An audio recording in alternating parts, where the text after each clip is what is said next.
We have, of course, Richard Heydarian, our geopolitical expert. Richard, he joins us from the Netherlands. I Hi, just got back Richard. lang to the UK. Yes, I was in Netherlands hanggang kagabi lang. But I'm still obviously following things. Nakita niyo ba? So, I think at least na-vindicate ako na yung nakita ko about Bato, hindi ano. Oo It's nga. based in reality. Yeah, so Hindi, sinilipan sinabi natin mo yung siya. arrest. Nasaan yung arrest order? Well, that's the logistics part. Di ko na kontrolado yan. So I think let's wait for that. But obviously, once na-confirm na yung mga co-perpetrators, it's just a question of hindi lang pag-release ng warrants of arrest, but it's also a question of how the government is gonna execute that warrant of arrest. To be honest, what I found very interesting so far, no, dun sa hearings is how adept at creative communication is Attorney Kaufman, no? Siguro si Attorney Kaufman Creative pwede siya maging communication. spokesman ni Sara Duterte if ever Sara Duterte becomes president. No? I mean, he seems to be knowing about everything, no? Domestic politics, geopolitics, lahat na lang yata na-comment ni Attorney Kaufman. But to be honest, based also on conversations with folks dyan on the ground at The Hague, including with the diplomatic community, including with the experts and all, isa sa aking mga concerns was how is ICC holding it together, because we know medyo intense yung sanctions ng United States, particularly yung Trump administration.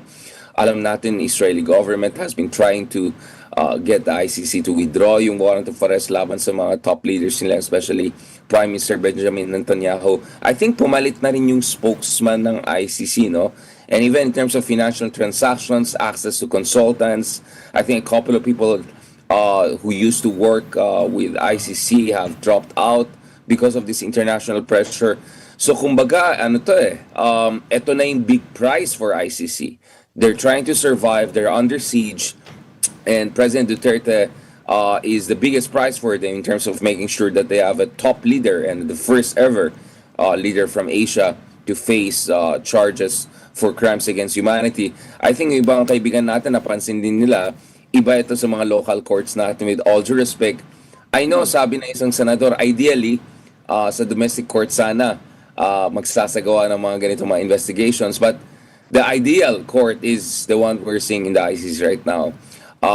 Talagang ano yan parang dead cold ang atmosphere here.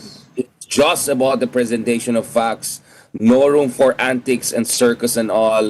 And talagang ma-interrogate ka if you make any questionable claims. So kitang-kita natin yan dun sa mga opening statements and back and forth na nakita natin kahapon. And just as we expected, President Duterte's own quotes, own statements were used against him. Kaya siguro natuwa dapat ang defense team na hindi si Harry Roque yung nandun, because Harry Roque's own statements back in the day against Rodrigo Duterte would have likely been cited by the prosecution side.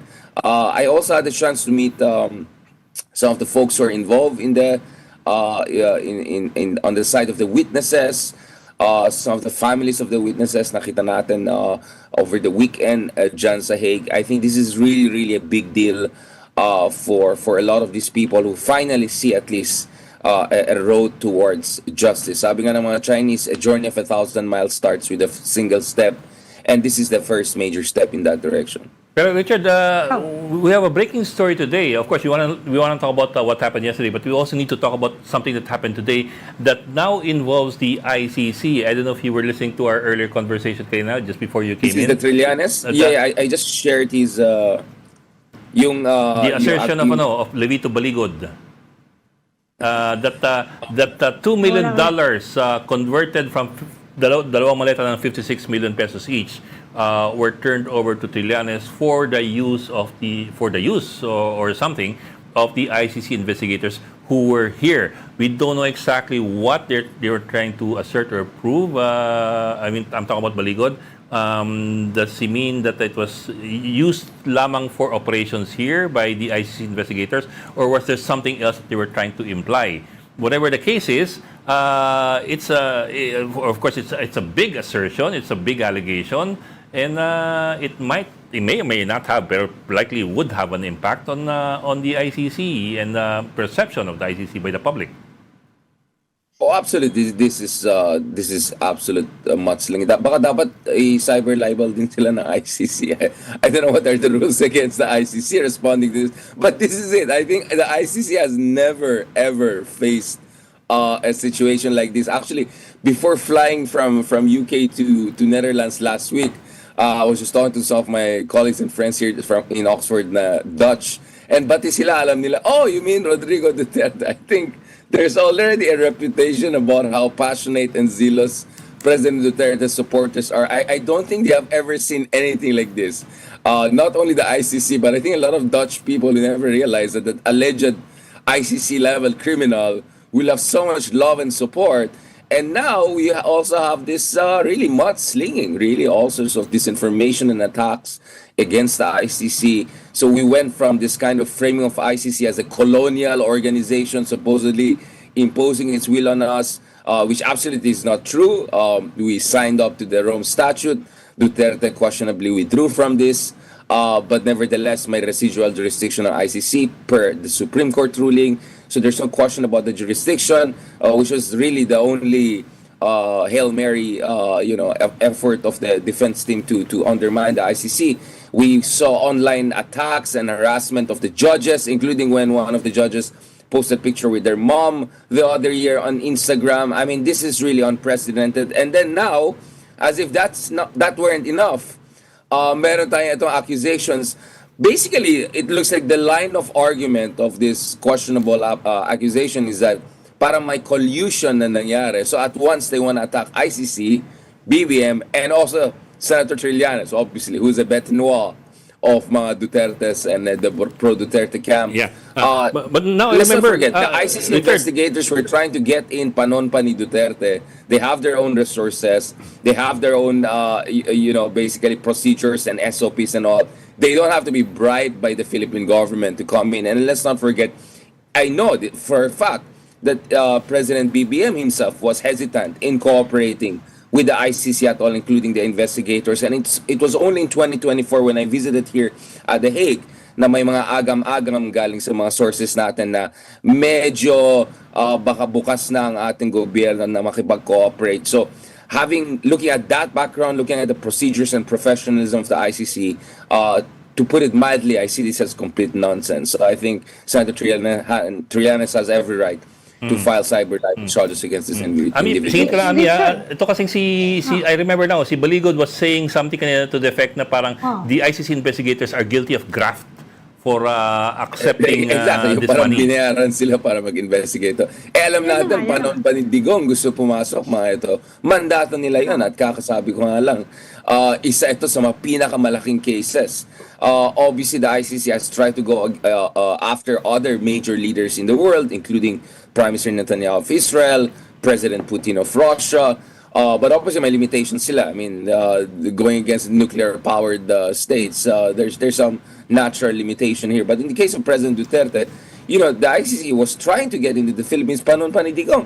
And remember, if not Digong, some of his top officials, diba? I think it was Digong, right? Na sabi niya, pag pumunta sila sa Pilipinas, uupakan niya, diba? He said it the other year pa, even when he was not the president anymore.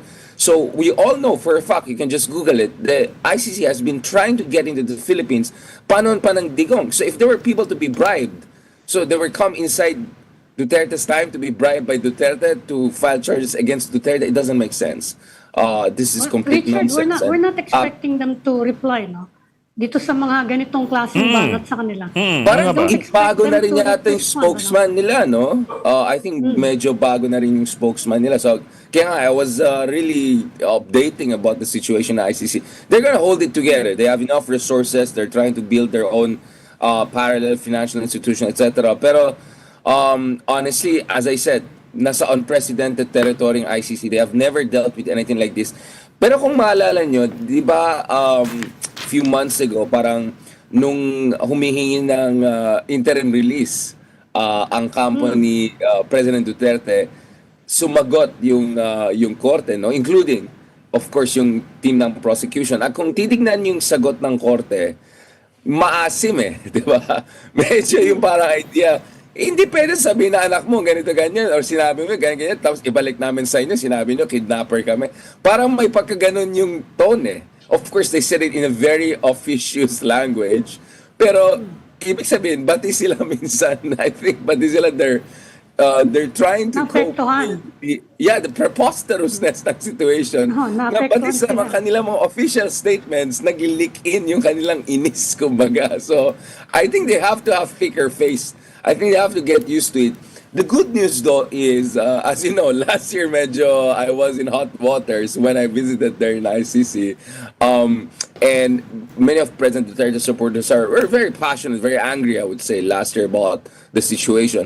Mukhang this year, medyo, I don't know, kung nasa acceptance phase na yung mga kaibigan natin na supporters ni President Duterte.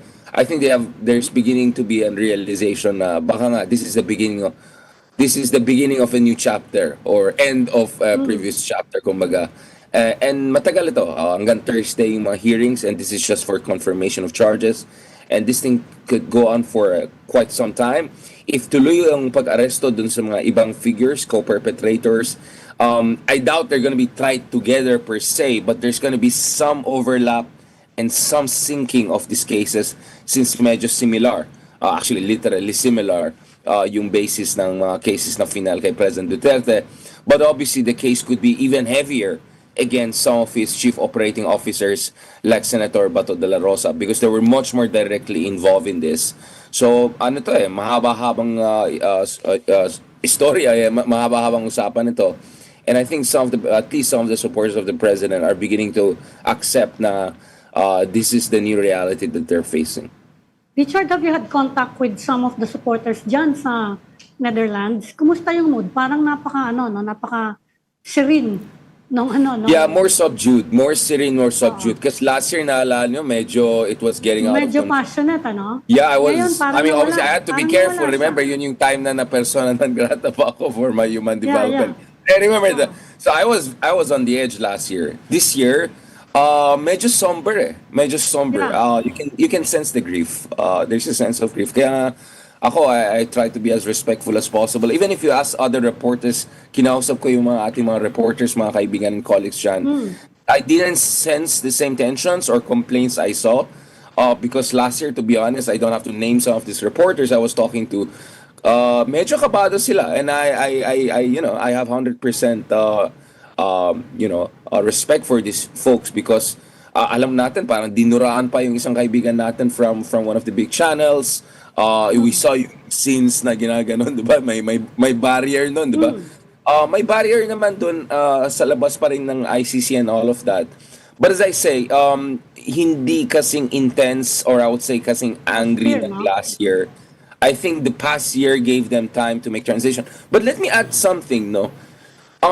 This could be also the lull before the storm because parang ang narrative na nakukuha ko dito is yung pag-confirm ni Sara Duterte na natatakbo siya ng presidente. Ang dating niya sa akin parang yung sinabi ni Trump na tatakbo ulit siya and I will be your vengeance. 'Di ba may pagkaganon eh? So I think, again, maybe I'm speculating too much. Obviously, there's grief, there's serenity, there's somberness dun sa mga kaibigan natin. But I think also the fact that they know Sara Duterte could still be the next president of the Philippines. They know that she's a front runner, and they saw the vice president very defiantly with a sense of conviction saying, tatakbo ako, and basically implying that she will avenge the injustice against her father. Baka medyo that also gave them some sense of hope na maybe not this year, maybe next, maybe in the near future, there will be the return of the Dutertes. And I don't know if they believe it, maybe they'll be in a position to negotiate Tatay Digong's return. Or at the very least, Sara Duterte is officially carrying the baton for the former president, no matter what happens to him in detention. But there are those who say that whichever way the wind blows with the ICC case, Sara Duterte could benefit. For example, if Duterte is convicted, she will get a lot of sympathy votes. At the same time, if he is acquitted, then it's going to be a victory vote. So there are those who say whichever way the wind blows, it's going to be to our advantage. What do you think of that? Well, timing is everything, right? If God forbid something happens to the former president, way before 2028 elections. Let's say not in third or fourth quarter of next year. Let's say, God forbid, first quarter of 2027 or sometime this year. I don't think the sympathy factor will be as significant going all the way to 2028. But if, God forbid, something happens to the former president closer to 2020 elections, yes, I think we'll have a very similar dynamic to what we had. And we have an evidence for that, right? Yung Duterte bump na nakita natin in first, second quarter of last year. Where even Rodrigo Duterte, di ba, there was a Pulse Asia survey na tinignan, but yung approval rating para satisfaction kay Duterte, di ba, it was very high. It was like 70%, something like that. Even Sara went high. And dun sa political alignments, if you look at both Okta and WR numero surveys, dumampas na sa 40%, papunta na sa 50% yung aligned sa mga Dutertes. Now that's down to around 30 plus. So there is this room of 10 to 15% additional bump whenever something major comes out. So having said that, if, God forbid, something happens close to the elections next year, yes, I think definitely this will help out. Whether it's acquittal or whether it's something more morbid, I would say. Considering the president is also quite frail and he's in his advanced ages and in the winter of his lifetime. But if the trial keeps on dragging on, if President Duterte is as strong as he is, I don't think there'll be that kind of bump. If anything, what we're seeing right now is that the other side is scrambling.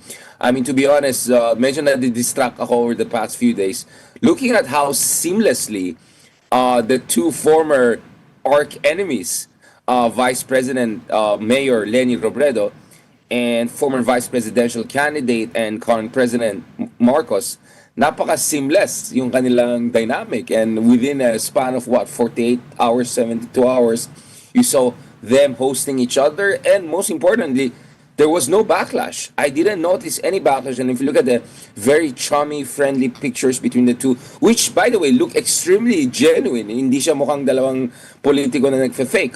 It looked very genuine. I think it helped that President BBM himself reached out. President BBM, kumbaba siya. And you could see that it had a very positive effect on Mayor Leni. Mayor Leni is also very pragmatic. She realizes it's good to have an LGU national level relationship. She's a great conciliator.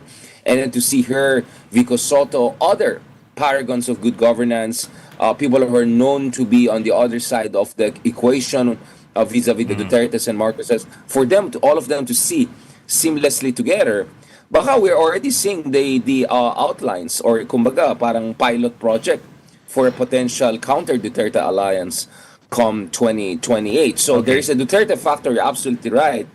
But there's also this factor of potentially Leni becoming the rallying point with the support of administration, not to mention other progressive and centrist forces who do not want the return of Duterte. So as much as, just to close on this, as much as Sara Duterte's saying, tatakbo ako, at basically, I will be your vengeance dahil sa ginawa niya sa aking tatay, because they're assuming yung ginawa kay Digong is unjust and abusive and allegedly bribe. That also creates a sense of fear. I don't know kung nakita niyo, may share akong, I don't know, half jokingly, there's a, para may listahan ng mga yayarin nila. Something like that. I know Ronald is ranked lower than me, but Liamas, obviously. But putting that aside, but that, also has the opposite effect, right? Which is to make other side think, gusto nyo ba talaga bumalik ang mga Dutertes? Galit na galit ang mga yan. So we're seeing as early as now, first quarter pa lang ng 2026, a potential counter-alliance, may pilot project na tayo, may feelers na, may test case na. So, very, very interesting times. I think everything is moving. Talagang high velocity ang politics natin. Okay, we have to say thank you na to Richard Heydarian because we have to go into gap. Maraming salamat, Richard, for joining us all the way from the UK.